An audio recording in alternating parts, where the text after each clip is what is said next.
सखी लाले ब्लाउज पर लाले सरिया,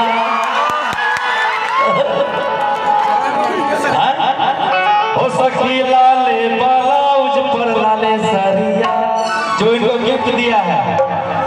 एक पियावा चला बेटी चल गरिया,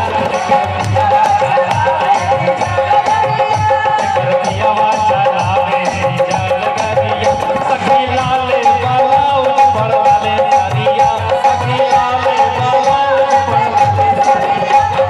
पियावा चला बेटी जोगार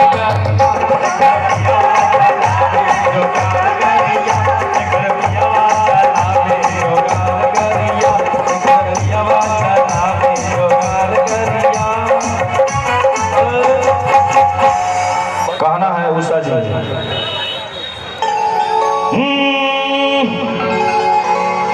चल के उषा डुबकी लगाए,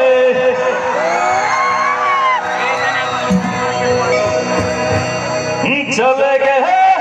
उषा डुबकी लगाए, गंगा के